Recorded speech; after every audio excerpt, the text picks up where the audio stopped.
இது பண்ணுறது இதெல்லாம் வந்து ராகு கேது தோஷங்கள் வரும்.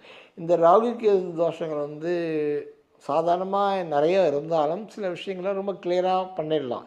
இதெல்லாம் வந்து உங்களுக்கு அந்தளவுக்கு தொந்தரவுகள் கொடுக்காது. ராகு கேதுக்கு வந்து காலாஸ்திரி, திருநாகேஸ்வரம், ராமேஸ்வரம் இதில் வந்து சில பரிகாரங்கள்லாம் பண்ணுறாங்க. நீங்கள் அது திருநாரையூர் சிலர்லாம் பண்ணுறாங்க.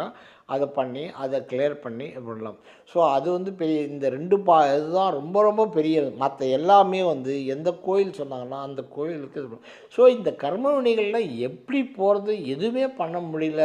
என்னால் ராமேஸ்வரம் போக முடியாது, என்னால் திலாவமம் பண்ண முடியாது, என்னால் எதுவும் செய்ய முடியாதுன்னு சொன்னால் மாந்தி வந்து உங்களுக்கு எந்த நட்சத்திரத்தில் இருக்கிறான்னு பாருங்கள்.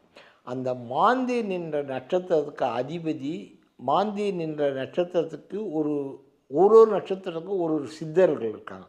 மாந்தி நின்ற நட்சத்திரத்துக்கு எந்த சித்தர் இருக்கிறான்னு பாருங்க. அவருடைய சமாதி